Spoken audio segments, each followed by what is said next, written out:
If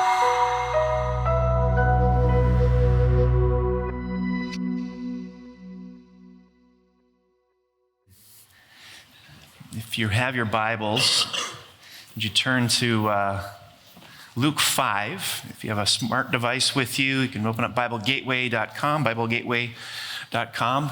Parents, we need to talk about the 5-second rule.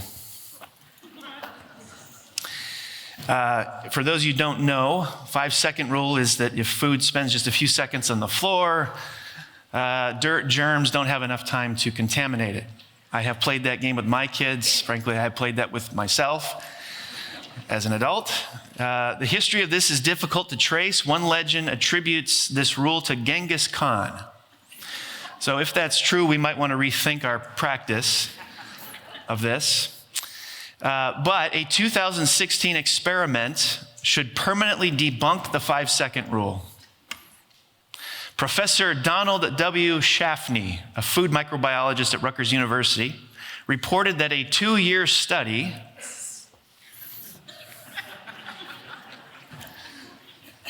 I was reading this article and I stopped there and I thought, 2 years to study the 5-second rule. I don't know, maybe it was a slow couple of years, I don't know. A 2-year study concluded that no matter how fast you pick up food that falls on the floor, you will pick up bacteria with it. Okay?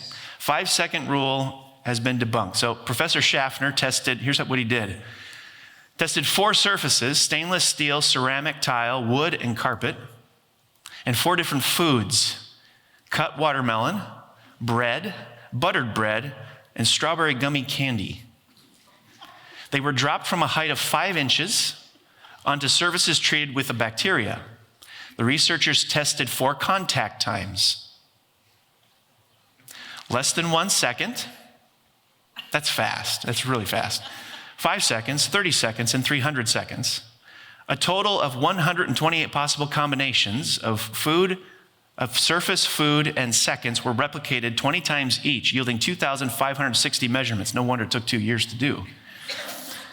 So after those 2,560 drops, they found that no fallen food escaped contamination, leading Professor Schaffner to conclude bacteria can contaminate instantaneously. It's up to you what you want to do with that, parents. I just passed that along to you as interesting factoid. That actually does have some bearing on what we're looking at today. We are looking at the theme of uncleanness, of contamination, a deeper kind of uncleanness and contamination, but one that can happen just as fast. Let me show you the story. Luke chapter 5, starting in verse 12. While Jesus was in one of the towns, a man came along who was covered with leprosy. When he saw Jesus, he fell with his face to the ground and begged him, "Lord, if you are willing, you can make me clean." Jesus reached out his hand and touched the man. "I am willing," he said, "be clean." And immediately the leprosy left him. Then Jesus ordered him, "Don't tell anyone, but go show yourself to the priest and offer the sacrifices that Moses commanded for your cleansing as a testimony to them." Yet the news about him spread all the more, so that crowds of people came to hear him and to be healed of their sicknesses. But Jesus often withdrew to lonely places and prayed. We are clearly looking at here a radical transformation of an individual. There's a radical encounter with Jesus Christ that forever changes this man's life. And it's not just a historical event that Luke is telling us about. He is saying something about the nature of an encounter with Christ today, in the here and now. And as we progress through this, you're going to see this has massive implications for your life. So we're looking at a transforming encounter with Jesus. We're going to look at 3 aspects to it: the precursor to it, the radical nature of it, and the costly love it requires. The precursor to it, the radical nature of it, the costly love it requires. First, the precursor to it.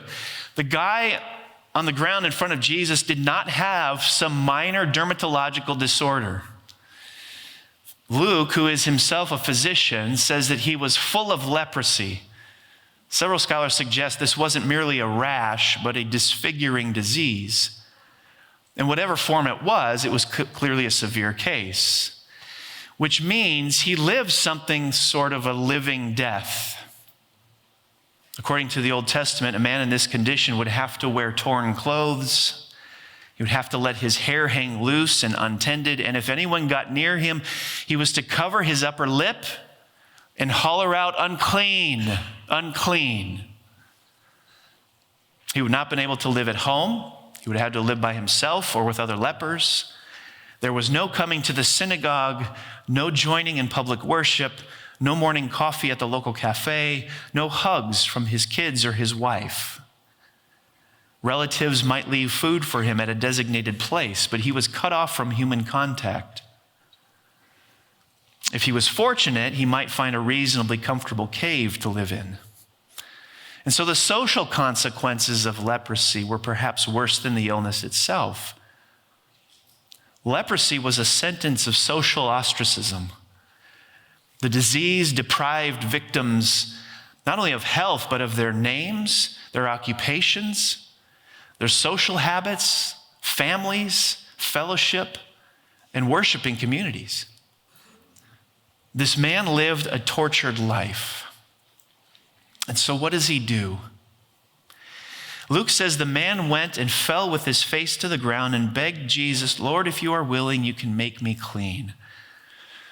This was a disturbing thing for a leper to do, and people must have been shocked by it. Lepers were strictly forbidden to come into town.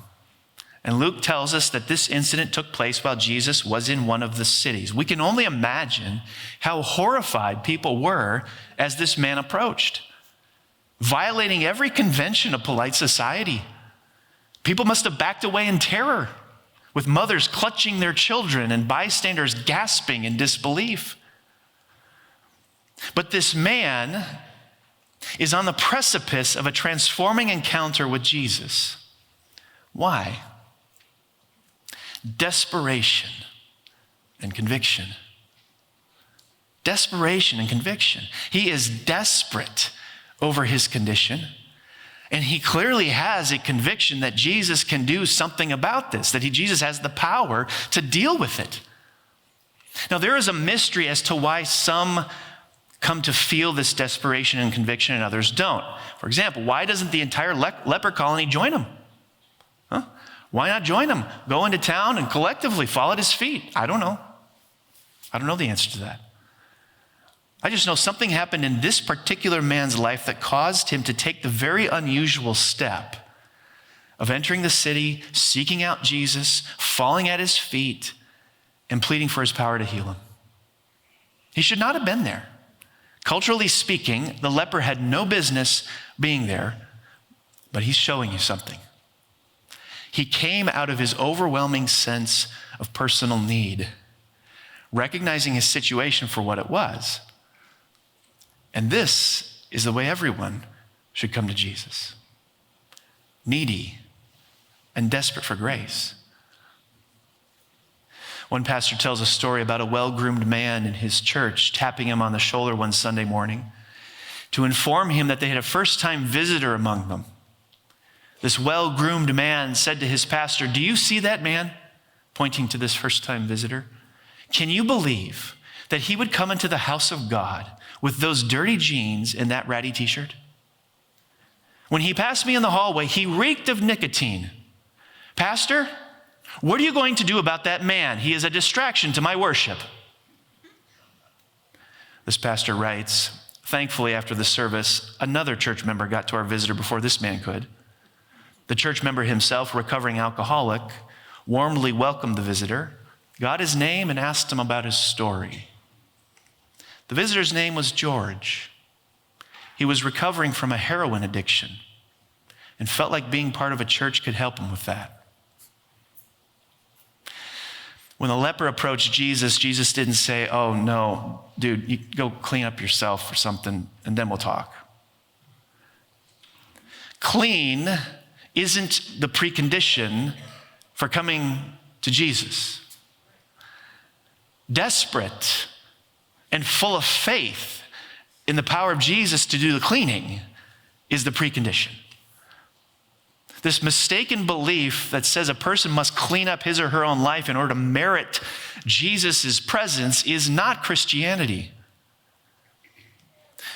But this means that the church will be filled with immature and broken people who still have a long way to go emotionally, morally, and spiritually. You have heard me say this before, and I hold to it. The church is a hospital for sinners, not a museum for saints. The old hymn says this: "Come ye sinners, poor and wretched, weak and wounded, sick and sore. Jesus ready stands to save you, full of pity, joined with power." A precursor to a life-transforming encounter with Christ is desperation, conviction, needy for grace. Second, the radical nature of this transforming encounter with Jesus. When this leper falls before Jesus, he makes a request that ought to strike us as strange. "Lord, if you are willing, you can make me clean." He doesn't say, "Lord, if you are willing, you can heal me." What's going on here? There is much more going on here than a medical condition. This man is suffering from an identity crisis. To be clean isn't just to be healthy, but acceptable. Put yourself in his day-to-day existence. If you are unclean, something is wrong with you. You don't fit in. You aren't like other people. You aren't normal. You stick out. You're kicked out. To be unclean in the Bible meant that you either did something or something was done to you that made you damaged goods. That's how this guy feels. Can you relate? On any level, can you relate? You ever feel like damaged goods? This man isn't just suffering from a medical condition. He's suffering from an existential condition, an identity crisis, a relational crisis, a community crisis.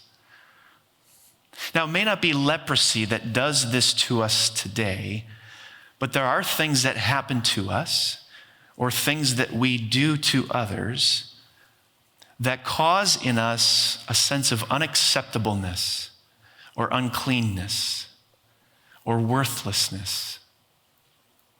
You can hear the word shame in the word unclean. Ed Welch helps us with this. Sexual violations bring uncleanness to the victims. They should bring uncleanness to the perpetrator too. Unfaithfulness in marriage brings uncleanness to the betrayed spouse. It should bring uncleanness to the unfaithful spouse as well. Verbally battered men and women are filled with uncleanness. They have been told they are worthless, and once worn down, they believe it. Adopted children can feel different from children living with biological parents. Even when their adoptive parents love them exceedingly well, they can hear the message inside their heads: you were rejected. Somebody didn't want you. You're not like everyone else. If you are noticeably different physically, intellectually, or financially, you know uncleanness. And who doesn't feel noticeably different in at least one of those categories? Fall below the community standards of beauty, and you carry uncleanness with you. If you want to identify your leprosy, ask this question: what do you want to hide? That's a shortcut to identifying the source of this sense of uncleanness in your life. So you see, we have quite a bit in common with this leprosy-riddled man, don't we? He is after far more than physical healing. Philip Yancey put it well. He said, "We in the West are still learning the difference between acts of charity and the more difficult task of changing a person's self-perception. That's what this man's asking for. Not just charity, but a change in his self-perception, a change in his identity. This guy lived with the sense that everywhere he went, there was a neon flashing light above his head with the word unclean. Some of you feel that way too. Everywhere you go, in your head at least, there is this neon flashing light above your head that says unclean. We long for a new neon sign that says something different. The problem is we try to change that sign ourselves. We try to change our identity in fruitless ways. Let me give you one example of this. Christina Kelly was a successful editor of various magazines tailored to young women. Magazines like Elle Girl, YM, Jane, Sassy. I'm not a subscriber, just for the record, I'm not a subscriber, but I came across this.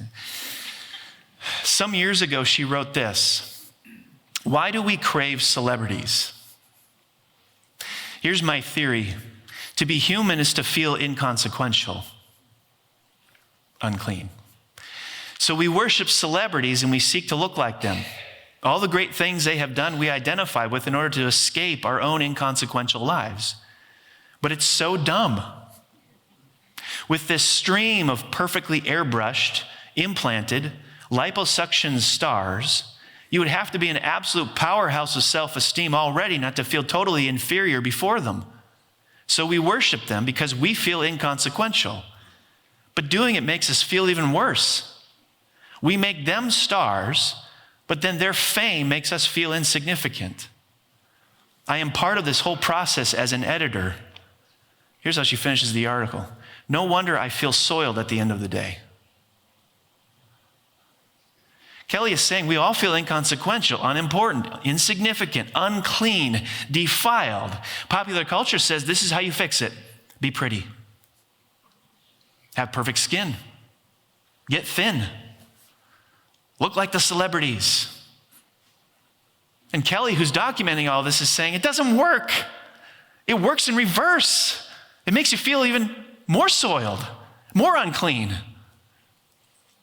And physical appearance isn't the only tactic we employ to try to cover up or fix our uncleanness. We use professional accomplishments. We'll use popularity, wealth accumulation, social media influence. We will look to almost anything to cover up our uncleanness. But just like Christina Kelly notes, none of them work. I think that's what created the desperation in this leper. Don't you think he has tried everything at his disposal to fix this? I think so. And it didn't work. He owned the fact that his condition was too overwhelming for a conventional solution to solve. You got that? He owned the fact that his condition was too overwhelming for a conventional solution to solve. So he took the extraordinary, outlandish, provocative, and controversial step of seeking out Jesus in a place he supposedly didn't belong. There is only one who can give you the cleansing you're looking for, the new identity you're looking for. There is only one who can give you the new neon sign that you desperately crave. Jesus. And if you're looking for Jesus, you belong here. He's the only one who can change your self-perception. He's the only one who can give you a new neon sign. How does he do that? The costly love it requires. Jesus reached out his hand and touched the man. I am willing, he said, be clean. And immediately the leprosy left him. Why does Jesus heal this way? There are examples of Jesus healing by just saying a word. Why does Jesus touch him? Well, imagine what this touch meant to this leper. He hadn't felt a human touch in years. What's going on? I think there's a couple of things going on. First, I think Jesus wanted the leper to feel the Savior's willingness and sympathy. The touch said, I am with you. I understand. I love you. I care about you. I'm so sorry you've had to deal with this. Dr. Dr. Keltner is a professor of psychology and scientific advisor for the Pixar film Inside Out. I didn't know they had those. He claims that human touch is the foundation of human relationships. He explains, skin to skin, parent to child, touch is the social language of our social life. The foundation of all human relationship is touch. There are 4 years of touch exchanged between mother and baby. In the social realm, our social awareness is profoundly tactile.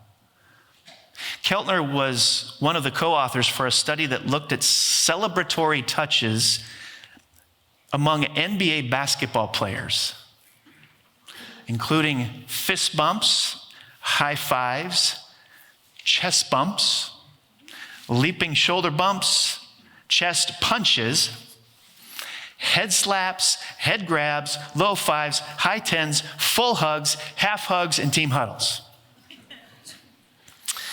The researchers discovered that teams whose players touched one another a lot did better than those teams whose players didn't. Keltner has concluded that touch lowers stress, builds morale, and produces triumphs. A chest bump instructs us in cooperation. A half hug in compassion. One biblical counselor recounts the following story. He writes, I have a friend who is as far from touchy-feely as you can get. He likes his space. His emotional range is, well, restricted.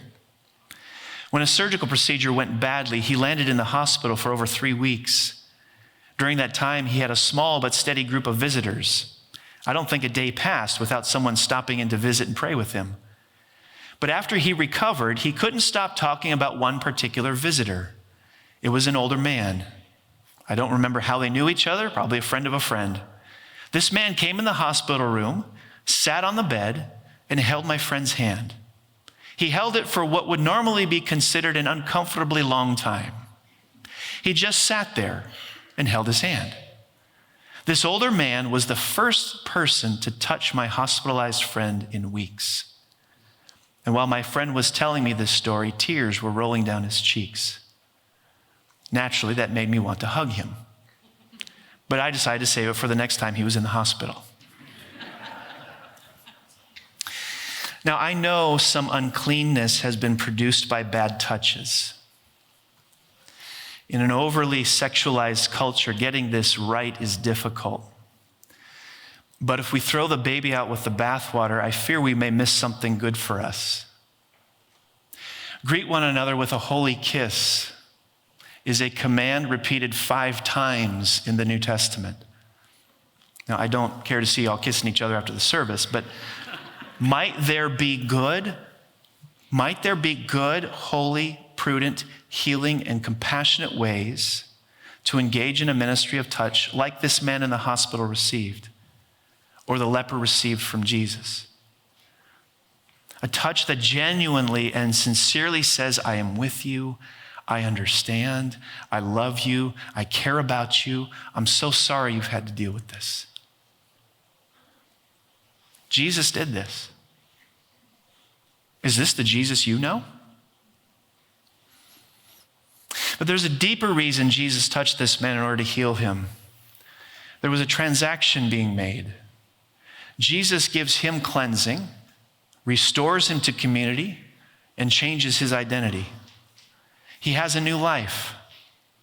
But after this miracle, where do we find Jesus? He's alone. He's out in desolate places. He's become an outcast. The leper and Christ have traded places. In fact, that's what happened on the cross. Jesus was crucified naked. Roman crucifixion wasn't just for the purpose of pain, but shame as well. On the cross, Jesus is the defiled one. He is the unclean one. He is the excluded one. He is damaged goods. For what purpose?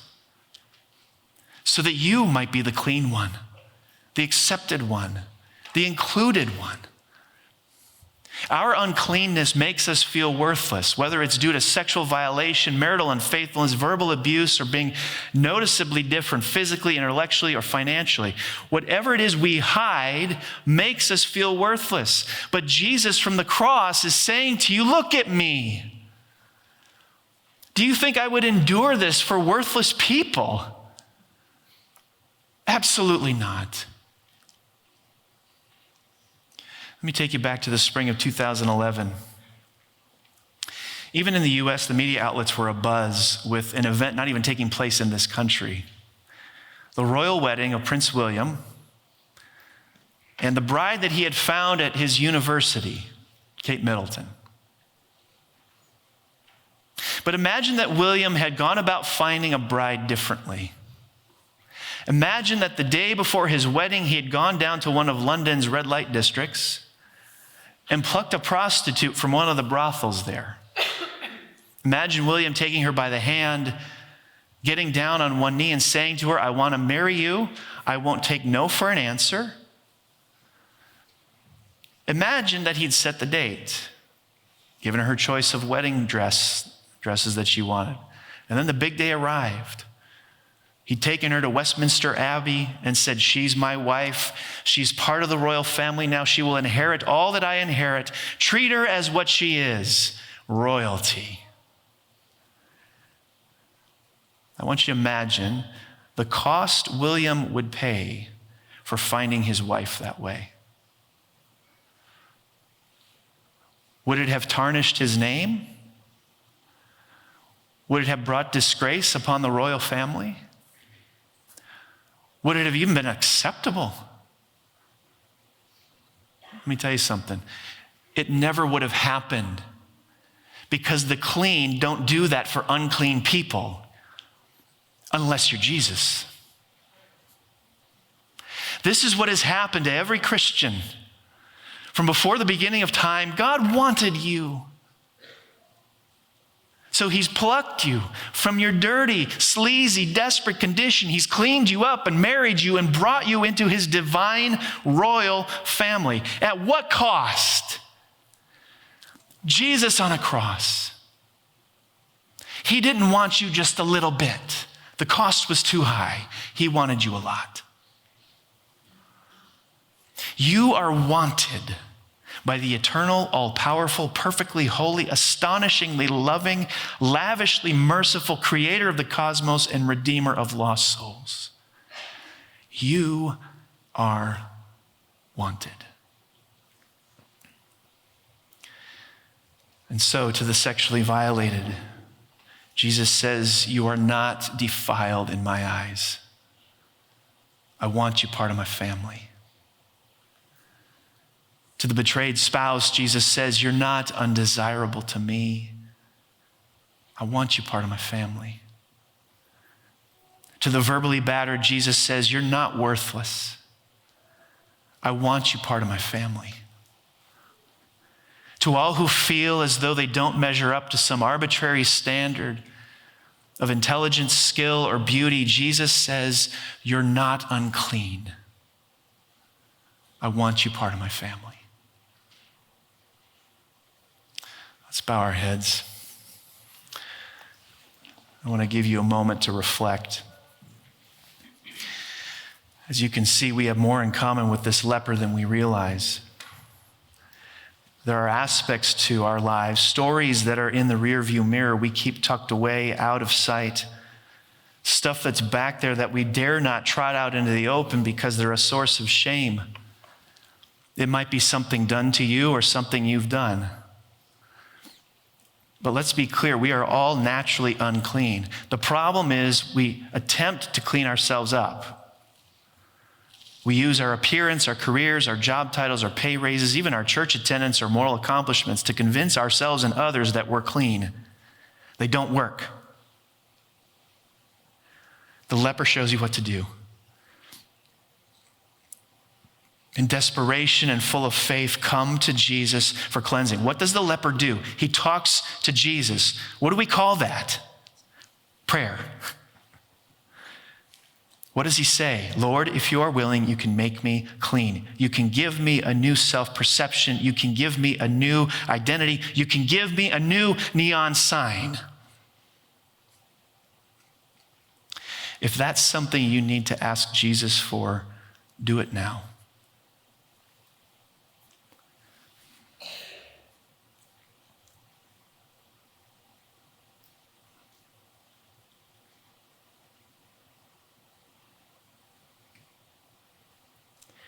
Jesus, I pray we would be convinced to the very bottom of our souls that we have indeed had a transforming encounter with you. Whatever labels we have used to describe our self-perception are gone. The only one that matters now is child of God.